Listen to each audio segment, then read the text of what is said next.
A reading from the book of Psalms.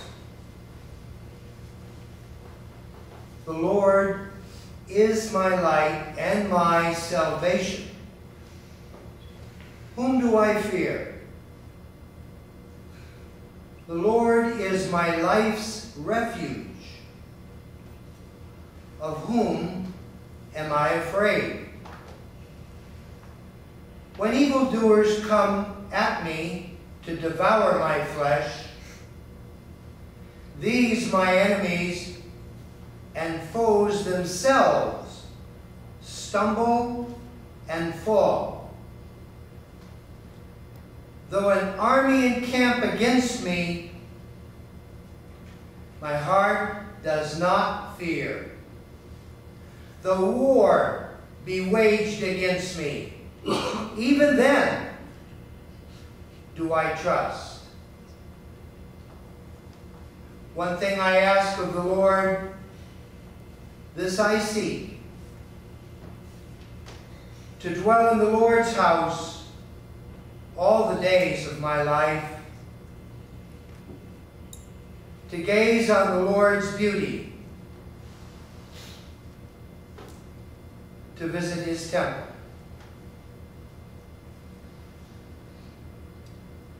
Sisters and brothers, the word of the Lord. Thanks be to God. Fear, truth, and love. That's what I want to look at with you.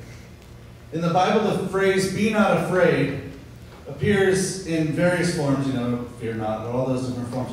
More times than even God's command to love, or love one another, or any of those. So there's something about fear. Be not afraid. There's something about conquering it, there's something about getting past that and getting to that place of be not afraid that seems to be fairly important to God. So we should look at it. When we live in fear, it paralyzes us. Conquering fear seems to be a necessary first step before we can love. Fear can put us in a place where we can't do anything. We can't even open ourselves up to God, to love, and to Him working in our lives. So getting past fear is that necessary step to a life in faith. Fear, ridicule, rejection, lifestyle changes, or even association with a label can keep us from experiencing the joy of faith. So in my experience, there are three basic types of fear. Fear of death, fear of pain, and fear of fear. So, fear of death. There's one of my favorite musicians, David Crowder, wrote a book called Everybody Wants to Go to Heaven, Nobody Wants to Die. I think that really kind of sums that up. We have the glory of heaven in front of us, but nobody wants to die. That's that unknown. It's the what's after that. I think a better example is if you think about Halloween time and any time around, why do we have so much fun in haunted houses and all that kind of stuff? Because fear of death is something that's a danger. It's that, okay, I want to go do this. And Brandon and I have this horrible tendency of thinking that we're going to look cool if we take teens to a haunted house. Really bad idea. Because all we do is scream and yell and look really silly. And this one Halloween, we had actually just started our job out at Thomas Aquinas on the west side of town together. And the first thing that we decided to do is let's grab everybody and go down to the Fear Farm, because if you know the west side of town, they have this huge, gigantic corn maze and all these scary things. And yeah, I did a lot of screaming. I don't think we looked very cool, especially when, well, what you need to understand about Brandon is he has two major fears in life, and he's going to be mad that I'm telling on him, but I'm going to do it anyways. He's got two major fears in life. One is clowns, and the other one, which he tries to overcome because he knows it's a horrible thing, is little people. So, Brandon, I think that's the correct, or people of small stature. So, Brandon's very afraid of those things, and so we're going through the corn maze, and out of the corn maze jumps about 10 clowns. And Brandon goes immediately into this like fetal position, and he's like this, why did it have to be clowns? Why did it have to be clowns? Why did it have to? I feel bad telling it on, but it's just too much fun, because for the most part, Brandon composes himself. Why does it have to be clowns? He's so scared, and then he kind of gets through it, and he's just kind of walking like this, and up behind him, a person of small stature comes up and pokes him, and goes, "Hey, big boy." I have never seen anybody run in this position in like an S-shaped pattern, runs faster. Now you have to understand, like, we still have a lot of corn maze left to go. He was out at his car, had enough time to calm down, kind of relax, and he's out by his car for a good 5-10 minutes before we even made it out there. So there's like this little trail of dust behind, and I know it's silly, but it brings to mind just that honest, real fear that we have of we don't want somebody to come and, as the psalm that we heard says, people devour our flesh. So there's Halloween for you, and that's what it does. I think it's also stemmed from the second one, which is the fear of pain. Fear of pain is twofold, emotional and physical. Okay, so physical kind of makes a lot of sense, right? We fall down, we get hurt, we don't want to do that because hurting's, hurts. So emotional is really where this fear of pain starts to develop in us personally. That's where the relationships, the rejections, wanting to be accepted, betrayals of close friends and loved ones, all that stuff we carry inside of ourselves. And we hold on to that, and what it does is it shuts us down and doesn't allow us to be open to what we talked about at the beginning, that relationship with God. Sometimes we can get so stuck that we don't even know what we're afraid of anymore, and that's that third type, that fear of fear. The fear of fear is kind of like the net that catches all the other ones, and it's the blanket that covers them. It's both. It's the fear of the things like the spiders, and my sister and I are deathly afraid of scorpions. In fact, Rachel's probably shuddering just because I said the word scorpion. And all of those things, heights, all of those things, what those are, they're symptoms of a larger fear. They're symptoms of the deeper fear, whether it be the fear of death or fear of pain. These come from that, but that's that net that catches them all. And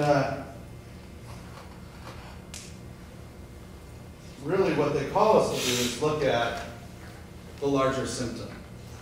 And they're those identifying marks that will help us figure out, okay, well, I'm afraid of this bug, or when you really think about it, if I check that down, I don't want to get hurt, okay, so there we go.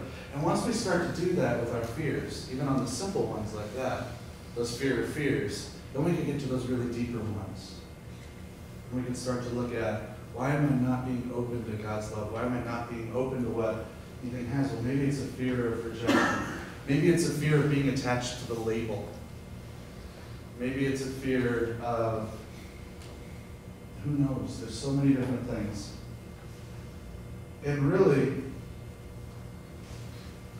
what should our response to any fear be? In my opinion, it's to seek truth. It's just like when we start to look at those little fears in our lives, and we see those things, we see the real truth of them, and we figure out that, okay, maybe I can get past this one, maybe I can get past this one, maybe I can get through this one. And so we look for the truth, and we seek the truth. Truth eliminates fear. Fear is nothing more than a challenge to overcome, but this basic emotion can either keep us from or allow us to live in honest truth. This doesn't mean that the next time that Rachel and I are going to see a scorpion, we're going to go up and shake its little pincher. I'll still probably be really scared. I'll take off my shoe and hunch over and look at it on the wall and then throw the shoe while simultaneously jumping backwards just in case it wants to run at me. It won't have any shoes on. It'll sting your foot. But at least I know what it is. I know what that fear is. Truth is the weapon. Seeking truth shines a light into our lives and helps us face all that keeps us from being able to fully abandon ourselves to God. I wanted to read that because I wanted to make sure I got that right. And the next one I want to make sure I get right too. Only one thing is for certain. God. He is life's absolute truth. God is life's absolute truth.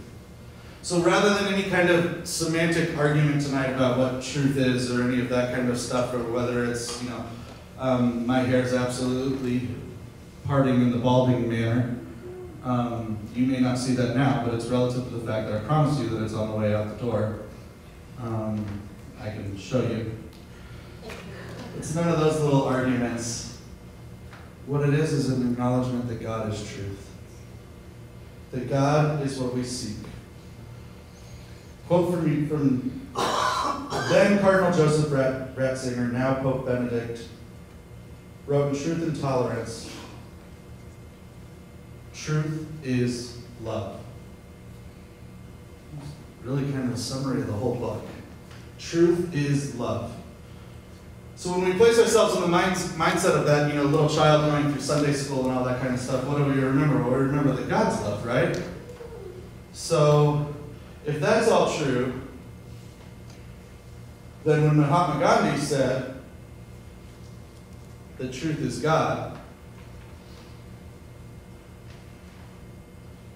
it all starts to make sense.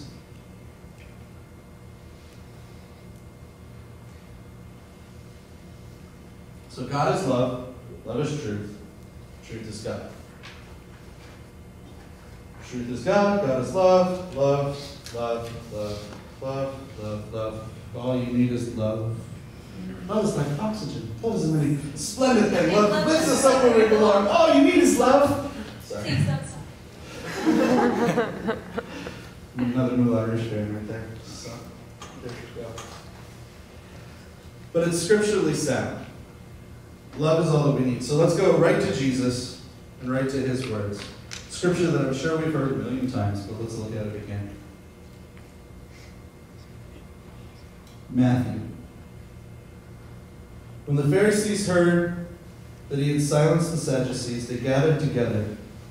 And one of them, a scholar of the law, tested him by asking, "Teacher, which commandment of the law is the greatest?" He said to him, "You shall love the Lord your God with all your heart, with all your soul, and all your mind. This is the greatest and the first commandment. The second is like it. You shall love your neighbor as yourself." The whole law and the prophets depend on these two commandments. The whole law and the prophets depend on love. Not only depend on love,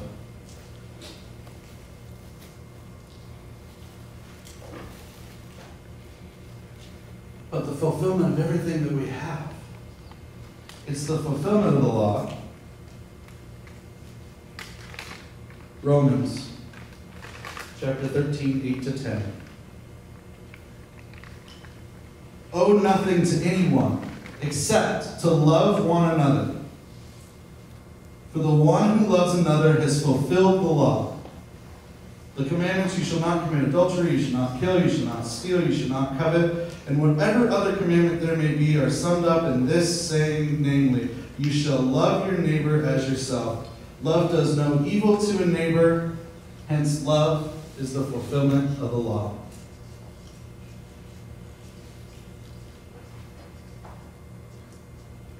Jesus lived this. One of his best friends betrayed him.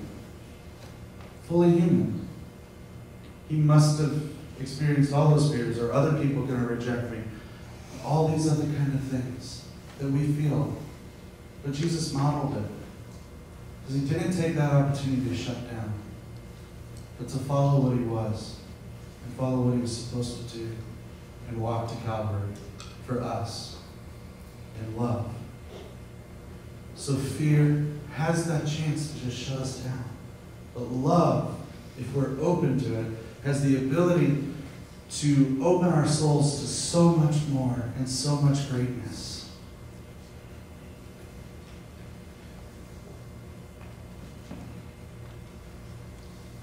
We need to embrace love, embrace our crosses, embrace our fears, and move past them for ourselves and our own spiritual growth. That's what it is to love. Brandon and Zach, so 2 previous months before, the idea was that we were just going to kind of move forward a little bit. So we talked about suffering, and we talked about different ways to grow deeper in your faith. Brandon did last time. And really what it all boils down to is loving ourselves, loving those around us. If we do that, all of the sit, stand, kneel, and all the little rules and all the little regulations and everything that we have, we'll be living the fulfillment of it. It's not to say that those aren't necessary or that those aren't good things, because they are, and they keep us in line and they help us, give us guiding posts. But that's what they are, they're guiding posts to living a life of love and community with each other. If we go back to the psalm that was read at the very beginning, the last words are, "One thing I ask of the Lord, this I seek, to dwell in the house of the Lord all the days of my life, to gaze on the Lord's beauty and to visit him in his temple." We have a chance to do that right now. That's what we're doing. Visiting his temple. Heaven kisses earth in the Blessed Sacrament. Every time we come in adoration, every time we come to Mass, we're surrounded by all the saints and the angels and everyone who has gone before us, surrounded by love, because God is love. Romans 8:31, if God is for us, who can be against? Truth conquers fear. God conquers fear. God is love. We're in that love right now. In this room.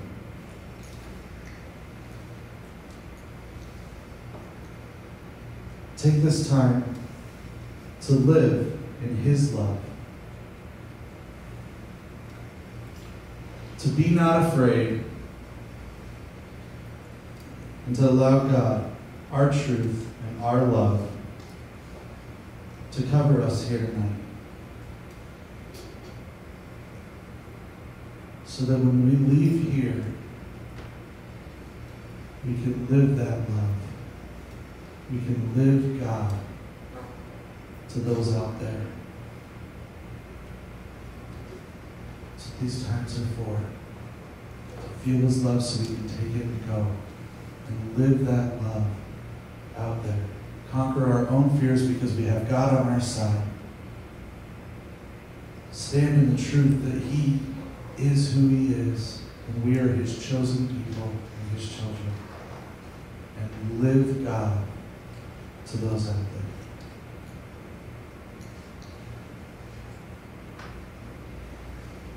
Move from fear through trust to love.